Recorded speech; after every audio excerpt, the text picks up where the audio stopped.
Hello guys! Another day, another vlog. At dahil linggo ngayon, ako lang yung mag-isa ngayon dito sa bahay namin. Naiwan nga ako dahil hindi ako makasama sa church namin. Building kasi yun at bawal ako mag-akyat panaog. Kaya for the safety, hindi na muna ako sumasama sa pagsisimba namin. At dahil lunchtime na nga, isamahan nyo ako na mag-prepare ng aking kakainin.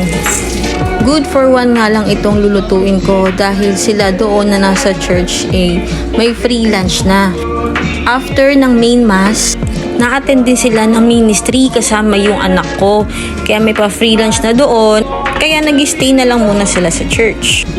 At inamoy ko na nga muna itong kanin kung pwede pa kasi kagabi ko pa nga ito naluto. So pwede pa naman siya kaya pangiti-ngiti ako dyan, di ba?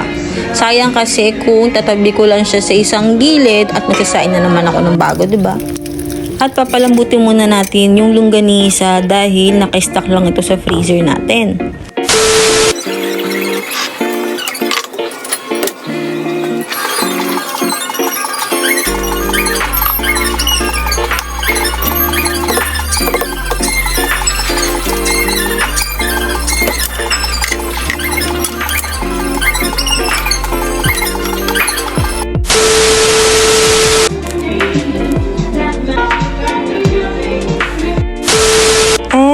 Time na para iluto ang ating ulam.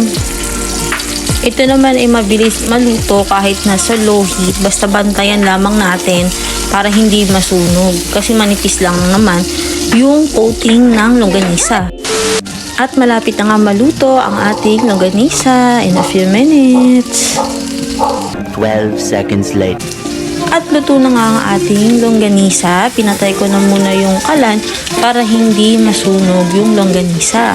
Disclaimer lang po sa nakakita sa akin dyan. Medyo dismayado ko kasi nagtatalsikan nga yung mga mantika. Yan. At akin na nga hahanguin ang ating nag-iisang longganisa. At bawasan ko muna yung mantikang ginamit ko dahil magluto naman tayo ng sinangag. At magluto na nga tayo ng sinangag. So, una ko nilagay yung bawang. Ang pinaka-importanteng ingredient sa pagluluto ng sinangag.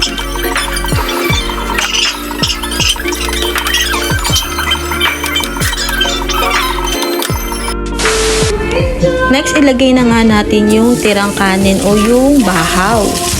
Kapag sinangag at bahaw talaga ang kanin mo, napakasarap talaga lutuin, di ba? Lagyan mo lang ito ng bawang at asin ay perfect na ito para sa iyong kanin. Lalo na kapag yung sinangag mo may pagka matutong. Tapos sabayan mo lang ito ng tuyo at itlog na may kamatis. Naku, for sure sira ang diet mo mga parami ka talaga ng kain.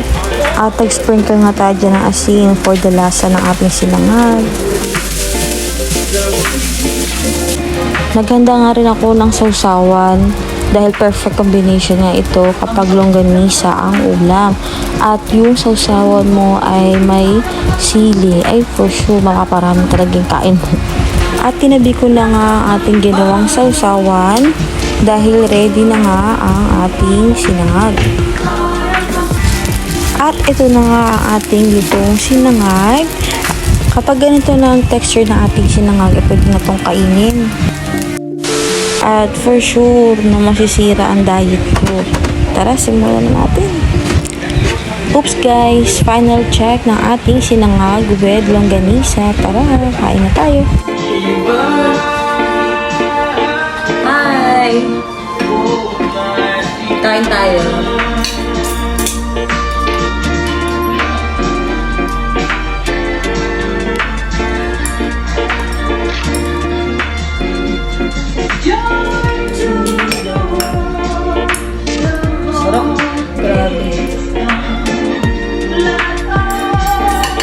Yung ano ko, yung suka, may sili, paumbong yan. Tapos may labuyo. Maliliit na labuyo.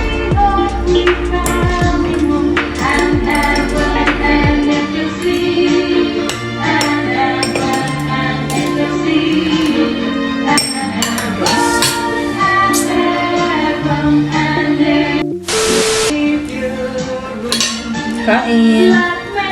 Kain tayo. tayo, guys.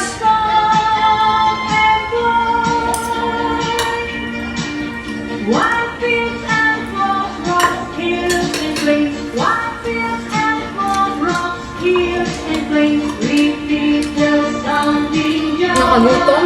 Ako yung mag-isa dito.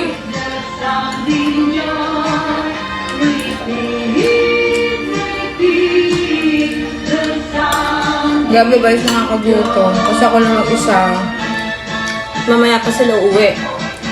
Mga alas 2 pa yun. Alas 12 na ngayon. Nasa church kasi sila. So after ng mass, may activity pa sila, may ministry pa sa church. Kaya mamaya na sila uwi. Diyan may katanghalian na din doon. Kaya ayun, tuloy-tuloy na sila.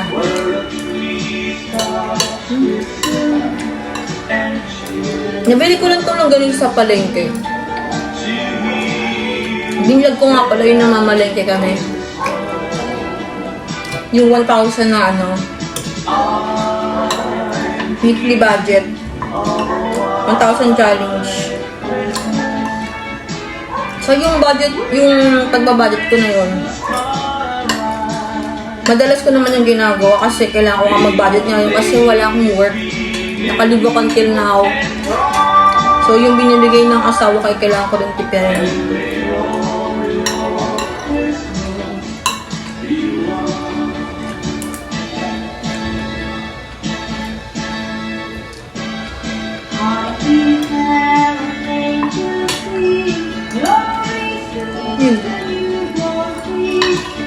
Harap? Grabe.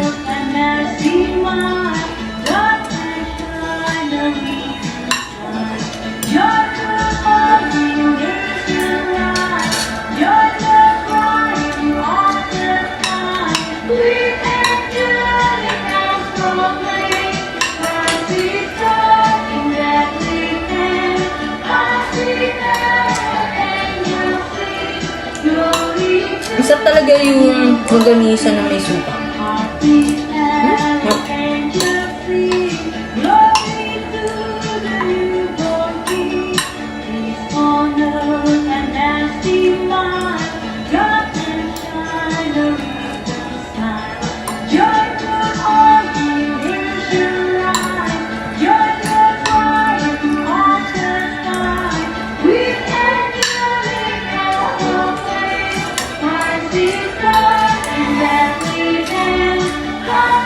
Dito na ko guys.